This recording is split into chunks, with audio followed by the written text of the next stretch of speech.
예, 금방 사회받은 백석대학교 김상균입니다. 제가 발표할 주 내용은 성범죄자에 대한 전자감독제도가 어떤 문제가 있고 현실적인 문제를 어떻게 타개해 나갈 것인가에 주안을 두고 했습니다. 사실 전자감독제도가 미국에서 처음 시실될 때는 사회내 처우의 한 수단으로서 즉 또 과밀 수용을 해소한다는 측면에서 처음 시작이 됐습니다. 그러나 우리 한국에서 이제 이 도입이 금방 김태명 교수는 이미 말씀하셨듯이 처벌적 기능들이 상당히 많이 있는 것처럼 이렇게 보이고 있고, 특히 이제 조두순 사건에서 이 조두순 이 출소 이후에 이제 전자발찌를 7년간 차도록 부착 명령이 되어 있고 또 5년간의 그 신상 정보를 공개하도록 그렇게 법원에서 명령이 나 있습니다.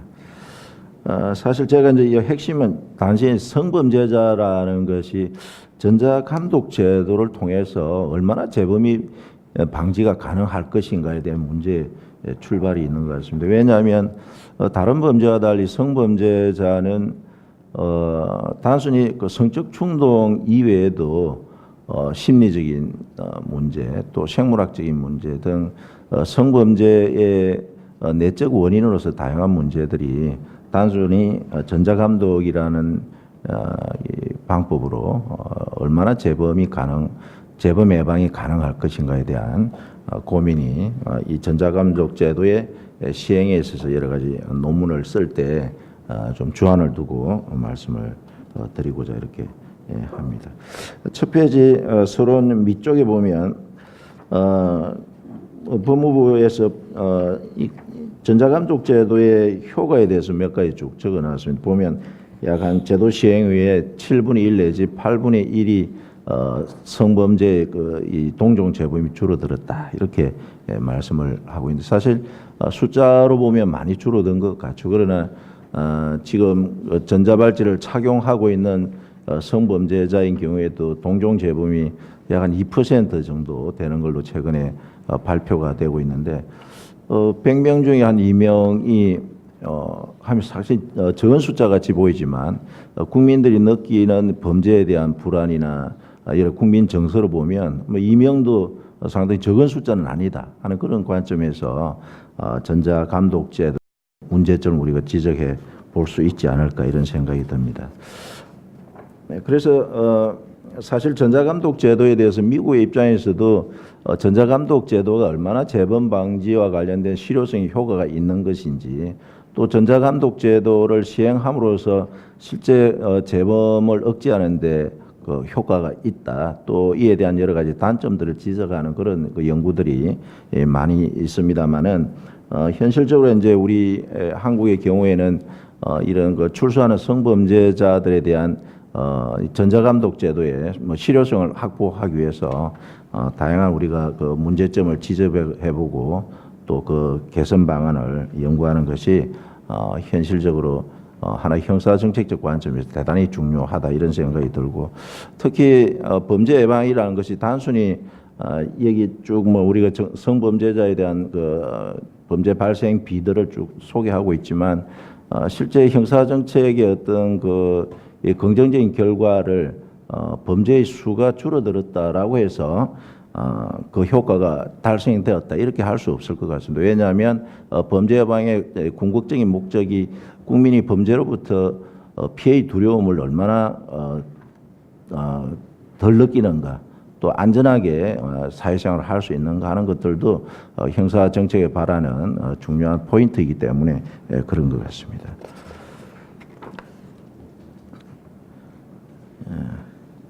그래서 35페이지 제가 성범죄에 대한 전자감독제에 대한 관련 이론들을 몇 가지 쭉 살펴봤었는데요. 실제 이제 여기는 억제 이론과 저항 이론을 통해서 소개하고 있습니다. 즉 억제 이론은 여러분도 잘 알다시피 범죄에 대한 위화 효과들을 어떻게 거둘 수 있을 것인가에 대한 것이 핵심 아닙니까?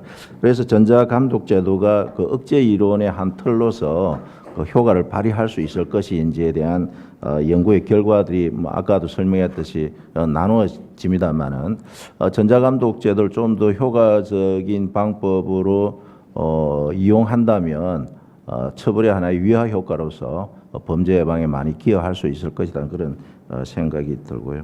또 오히려 저항 이론에서는 이러한 그 전자발찌를 착용케 함으로써 느끼는 피부착자의 그 심리적인 저항 문제나 반항 문제도 우리가 고려하지 않을 수 없죠. 괜히 이 전자발찌를 착용함으로써 가정 내에서 여러 가지 폭력 사건이나 가정의 불화부터 또 법에 대한 불신을 통해서 우리가 그걸 범죄의 잔인화 효과라고 그러는데 오히려 전자발찌를 부착함으로써 더 큰 범죄를 할 가능성도 우리가 항상 염두에 두고 전자감독제도에 대한 그 문제들을 해결해 나가야 될 것이다 이런 생각이 듭니다. 그래서 관련된 선행 연구들을 쭉 살펴보면 아까도 말씀드렸듯이 이 제도가 가지는 장점에 대해서 많은 그 주장들을 하고 있고 또 이 제도가 가지는 부정적인 영향들도 쭉 설명하고 있습니다. 특히 이제 전자감독제가 정말로 성범죄에 대한 재범을 억제하는데 정말로 실효성이 있는 그 제도인가에 대한 것들에 대한 부정적인 그 연구들 결과들도 있습니다만은 지금까지 여러 연구 결과들을 보면 재범률을 억제하는데 일정한 그 효과가 있다 하는 것들을 설명을 하고 있고 또 두 번째는 전자발찌에 관련된 전자감독 제도가 들어가는 비용들이 상당히 많죠. 왜냐하면 전자발찌에 대한 여러 가지 이 기구들을 구매하고 그걸 또 착용시켜 줘야 되고 그에 관련된 보관찰 인력들이 필요하고 하기 때문에 실제 생각하는 것보다는 이 예산의 이 반영이 많이 들어가는 그런 그 제도다는 것을 말씀드리고 싶고요.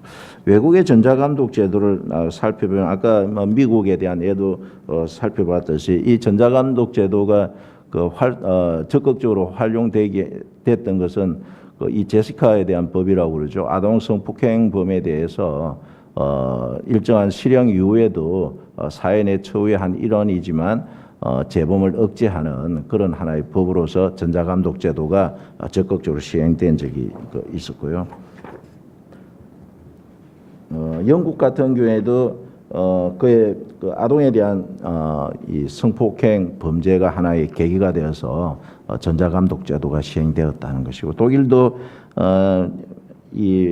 시행하고 있는데 이것도 결국은 전자감독 제도가 우리가 사회 내 처우의 한 일환이지만 현재는 처벌적 기능을 수행하는 그런 하나의 형사 정책으로 많은 변화가 있어 오고 있다는 것을 우리가 외국의 여러 경우들을 살펴보면 전자감독 제도가 어떤 이 경향으로 변해 가는가 하는 것을 우리가 알 수 있습니다. 오늘 핵심은 지금 현행 시행하고 있는 우리 한국의 전자감독 제도가 어떤 문제가 있고 이에 따라서 어떤 개선 방안을 제시할 수 있는지가 핵심인데요. 첫째는 여기 특정범죄 관리과에서 오신 우리 사무관님도 내용들 쭉 적어놓고 우리 표창원 의원님도 이에 대한 문제점들을 쭉 지적하고 있는데 지금 전자감독 제도가 시행된 이후에 피부착자가 계속 급증하고 있는데 이에 관련된 보호관찰 인력이 사실 부족한 것은 사실인 것 같습니다. 지금 현재 약 1인 보호관찰 1인당 19.1명 정도의 피부착자를 관리하고 있다고 그러는데 사실 1대 19 정도 같으면 충분히 가능할 것 같지만 보호관찰 피부착자의 어떤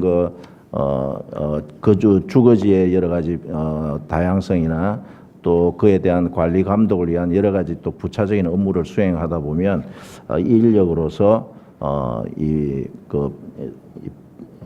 전자감독 제도가 효율적으로 시행될 수 있을 것인가에 대한 그런 의문이 듭니다. 따라서 이 제도에 대한 어떤 대책으로서 보호관찰 인력, 즉 전자감독 제도에 대한 전문 인력을 늘리는 것이 현실적인 하나의 대안이 되지 않을까 이런 생각이 들고요. 두 번째는 우리 언론상에 많이 보도되고 있지만 전자발찌를 훼손하거나 또 내지는 전자발찌를 착용한 상태에서 가정 내에서 자녀를 성폭행하는 경우들도 우리가 종종 언론을 통해서 보고 있습니다.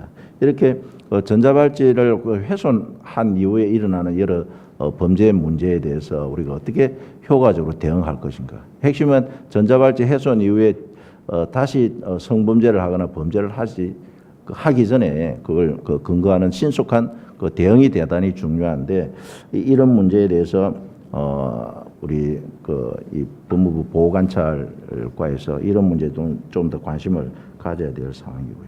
세 번째는 전자감독 중에도 금방 우리가 전체적인 동종 재범의 숫자를 봤지만 재범의 우려가 항상 가지고 있다는 것이죠. 그래서 금방 성범죄자가 가지고 있는 심리적 여러 가지 특징들을 통해서 전자감독을 받고 있음에도 불구하고 성범죄를 다시 할 가능성은 항상 다른 범죄에 비해서 훨씬 높다. 그렇기 때문에 단순히 전자감독을 한다는 것 하나 가지고 성범죄자들에 대한 재범을 억제하기는 상당히 어렵다고 이렇게 봅니다. 그래서 우리 법에 내에서도 신상정보 공개제도나 또 약물 치료에 관련된 등등 여러 가지 방법들이 또 있고 여러 것 또 사회 심리 상담이나 기타 교육을 할 수 있는 그 교육 프로그램들이 많이 마련되어 있지만 성범죄자에 대해서는 특히 이런 이 다각적인 측면에서 그 대책들이 강구되어야 되지 않을까 하는 그런 생각을 가집니다.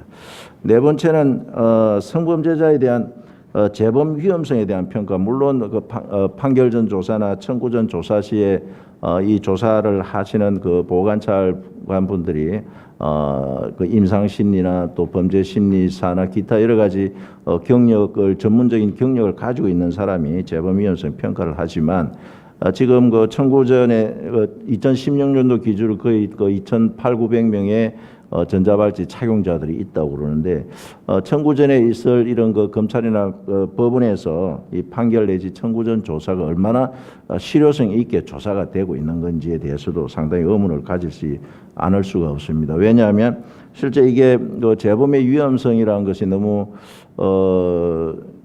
그 기관에서는 보수적으로 판단할 가능성도 충분히 있다 이렇게 생각이 듭니다. 즉 이런 전자감독을 받지 않아도 될 사람까지도 전자감독을 받을 대상이 된다면 실질적으로 전자감독을 해야 될 피부착자에 대한 관리감독이 소홀해질 가능성이 충분히 있기 때문에 이 평가 체계에 대해서 좀 더 과학적이고 또 실제 재범성을 판단할 수 있는 신뢰성이나 타당성이 있는 그런 방법들이 더욱더 강구되어야 되지 않을까 이런 생각도 듭니다. 이에 따른 개선 방안을 몇 가지 제시해 보면 첫째는 보호관찰 인력을 특별히 더 보강을 해야 되겠다 하는 것을 다시 한 번 더 말씀드리고요. 특히 이 전자감독 전담 인력들은 심리 상담이나 무도 유단자부터 여러 가지 다각적인 방법에서 이를 신속 대응하고 상담 관리할 수 있도록 경력직 전문직 위주로 채용해서 이 문제들을 좀 더 대응해 나가는 것이 바람직하지 않나 이런 생각이 들고요. 그다음에 제가 인적 인프라의 확충이라는 말을 적어놓은 것은 결국은 범죄를 예방한다는 것이 관계 기관의 노력으로만이 해결되기는 상당히 어려운 거죠. 그래서 우리가 지역사회 교정이라는 측면들의 용어들이 많이 사용되고 있는데 이 문제에 대해서도 지역사회는 다양한 자원들을 활용하고 특히 이 법무부에서도 경찰과의 어떤 연계를 통해서 대응하기 위해서 노력을 하고 있겠지만 이런 유관기관과의 협조 내지 지역사회 협조들이 좀 더 활성화되어서 이 문제들을 지역사회와 연계된 그런 대응책들이 좀 더 활성화되었으면 좋겠다 하는 것을 말씀드리고 싶고요. 두 번째는 전자감독 장비들을 좀 더 개선할 필요가 있다. 물론 언론이나 지금 법무부에서 이 진행형 전자 감시 감독 장비들을 개발하고 또 2018년도부터 시험 적용하고 있다고 그러는데 특히 이제 위치 추적 전자감독 자체가 지금까지 내구성에 문제가 있어가지고 그걸 끊고 가거나 훼손하거나 등을 통해서 여러 가지 범죄들이 발생했고 또 실제 이게 전자발찌가 말 그대로 전자발찌다 보니까 가정 내에서 만약에 일어나는 그런 범죄들은 실제 위치 추적만 가지고는 해결될 수 없는 거 아닙니까? 그래서 좀 더 진행형으로 바뀌어서 여기 내용들 법무부의 발표 내용에 보면 소리를 인식하거나 그 범죄 피부작자에 대한 범죄 징후들을 예측해서 선제적으로 대응하겠다 이렇게 되는데 얼마나 효과적인지는 모르겠지만 전자감독 장비의 획기적인 개선들이 좀 더 이루어져서 전자감독 이 말 그대로 이 감독이 될 수 있는 그런 형으로 바뀌어야 되겠다 하는 것을 좀 말씀드리고 싶고요. 그다음에 세 번째는 이 보호관찰 대상자인 이제 성범죄자에 대한 이 감독을 철저히 더 강화해야 되겠죠. 물론 장비로서만 감독이 아니라 이 보호관찰 인력의 어떤 그 피부착자에 대한 심리적인 상담과 여러 가지 관리가 또 동시에 이루어져야 되고, 특히 미국이나 외국의 경우에는 이 보호관찰 대상자에 대해서 주기적으로 거짓말 탐지기 조사를 한다는 이 발표를 본 적이 있습니다. 이 말은 결국 보호관찰 대상자의 피부착자가 실제 이 피부착을 하고 있는 가운데서 여러 가지 이 범죄적 행위들을 할 가능성도 우리가 충분히 있죠. 그래서 이 거짓말 탐지기 기법을 도입함으로써 심리적 강제를 더욱더 좀 확대 강화할 수 있다는 그런 측면이 있는 것이죠. 물론 이 거짓말 탐지기 이 기법을 도입한다는 것이 성범죄를 억제하는 데 얼마나 효과적인지 몰라도 전자감독 제도와 이것들을 동시에 병행해서 실시한다면 전자감독 제도, 즉 또 보호관찰관이 육안으로 확인하지 않는 시점에서의 이런 피부착자의 행동이나 심리 상태를 우리가 억제할 수 있고 하는 그런 심리적 억압 효과들을 충분히 강제 효과를 거둘 수 있지 않을까 하는 그런 생각을 해봅니다. 마지막으로 재범 위험성 판단에 대해서 청구 전 조사에 아까 얘기했지만 보호관찰 조사관들의 능력이 물론 이런 문제들을 충분히 재범 위험성을 판단할 수 있겠지만, 아까 얘기했던 그런 7, 800명이 되는 청구 전 조사 건에 대해서 얼마나 효과적으로 또 실효성 있는 재범 위험성을 평가할 것인가에 대해서는 상당히 좀 의구심이 없잖아 있습니다. 그래서 이런 청구 전 조사 때 별도의 전문가들을 통해서 조사위원회를 만들어서 특정한 범죄자에 대해서 재범 위험성에 대한 평가들을 또 하는 것도 한 가지 방법이다 하는 생각을 말씀드리고 싶습니다. 결론적으로 얘기하면 성범죄자에 대한 전자감독 제도라는 것이 성범죄자에 가지고 있는 여러 가지 특징들을 고려할 때 이 전자감독 제도로서 그것을 다 커버할 수 있을 것인가에 대한 의구심이 들 수밖에 없고요. 그래서 특히 성범죄자에 대한 이 전자감독 제도와 병행해서 다양한 그런 기법들이 도입돼야 될 것이고, 또 우리 표 의원께서 지금 보안 처분의 내용이나 지금 이 법률이 가지고 있는 문제점들에 대해서 개선 방안들을 많이 제시하고 계신데, 이런 여러 가지 법안들을 통해서 이 전자감독 제도가 더욱더 효과적인 그런 이 재범 억제 방안이 될 수 있도록 제도적인 그런 보완과 또 실제 전자감독 현장에서의 보호관찰 인력의 정원이나 또 보호관찰의 어떤 기법의 여러 가지 개발, 또 전자 감시 장비의 획기적인 개선을 통해서 보다 효과적으로 재범이 억제될 수 있도록 해야 되지 않을까 이런 생각이 듭니다. 네, 이상입니다. 네, 감사합니다. 시간.